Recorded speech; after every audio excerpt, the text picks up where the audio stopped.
नमस्कार मु अस्मिता आपन को स्वागत करुछि मो चैनल शिखी शिखेबा को। आज आमे घरे किपरि सहज और सरल उपाय रे नडिया रु तेल बाहर करबा से विषय मु आपन मन को जणाउछि। ए आपन माने निज घरे मते ट्राई करबा को चेष्टा करिवे। देखंतु मु एठार दुईटी सुखिला नडिया को भांगी ताको छोट छोट करी काटिछि। अति बड़ साइज करिवेनी काहेकि ना ग्राइंडिंग कला बेले ता ठीक से ग्राइंडिंग हे न थाए, तेणु आम ताको छोट छोट करी काटिबा।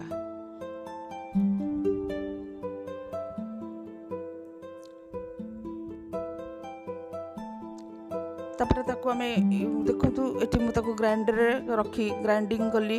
ग्राइंडिंग कला परे मझिरे गोटे गोटे दाना टिके टिके बड़ बड़ दाना रही जाउची, तेणु आमे किछि मात्रा रे नॉर्मल पानी जोटा आमे साधारण पानी आमे यूज करबा करिकि ताको आमे ग्राइंडिंग करबा।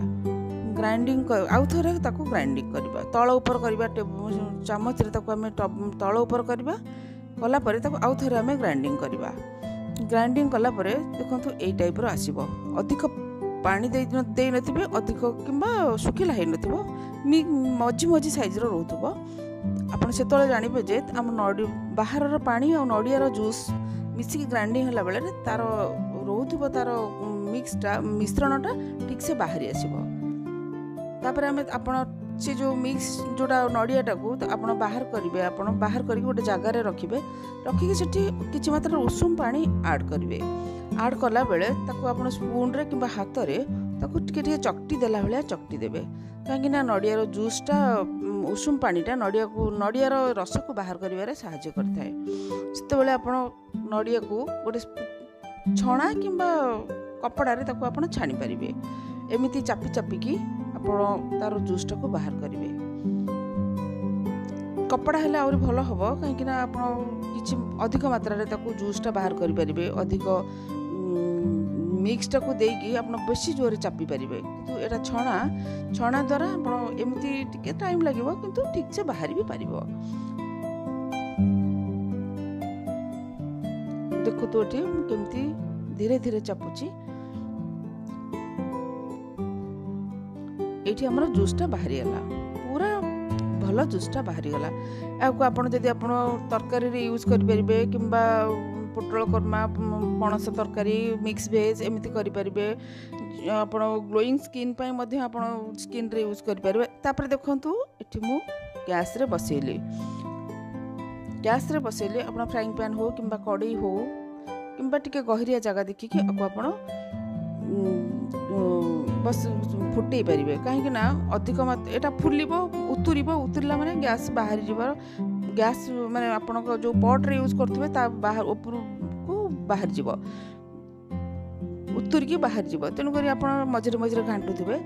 घांटिला बेले कहीं ना न घांटिले ना ऊपर को बाहर जीवो, ता संगे तळे लागिबार चांसेस भी रहउथिबो।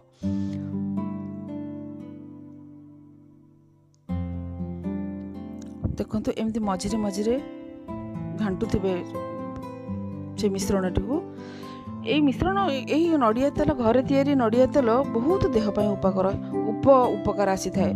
काहेकि ना कोरियन माने देखिथिबे साधारणतः ताकर स्किन साधारणतः सॉफ्ट और बहुत भलो थाए। तेणु आमे भी सेमानक बळी जदि एई तेल को मुहरे मसाज करबा, तेल हमर देहर भलो सुंदर भल भी हमें देखा जीवा। देखंतु मोर एटा प्रथम चैनल, प्रथम एटा वीडियोटा मोर प्रथम वीडियो। जदि आपन को मोर वीडियोटी भलो लागिवो तेबे एहाको आपन लाइक और सब्सक्राइब करियो को भूलिबेनी। आउ आपन कमेंट्स माध्यम रे मते आपनकर मतामत निश्चय जण भलो हितले भलो कहबे, खराब हितले भी खराब कहबे।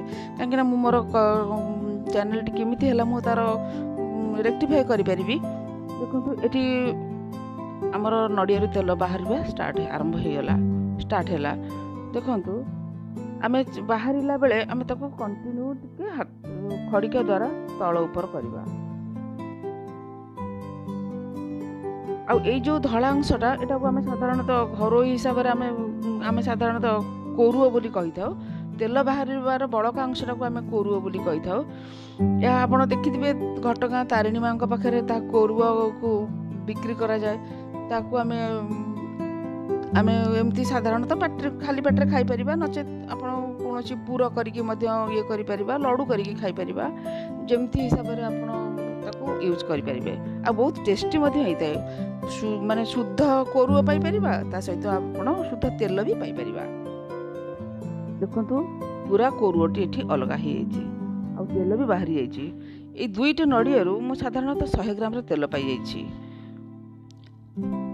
आम छाणीदेवा छाणी गोटे भल गोटे गोटे साधारण स्टील जगार बाहर करवा कहीं तेल गरम अच्छी बाहर कलापर आप ठंडा होपर आपन बाहर करके अलग जो आप स्टोर करके रखिए से भल बटल रे आपन साइज की रखिपारे। आउ से जो रखि जो कोरुआटा को मझे टी से छाणीला आउ थे गरम करेंगे तार से भी आहरी बाहरी पार तेल बाहर चापी चापी देले बाहर। देखो ये केते तेल सुंदर तेल मिल जाइए आमको। रहुछि नमस्कार।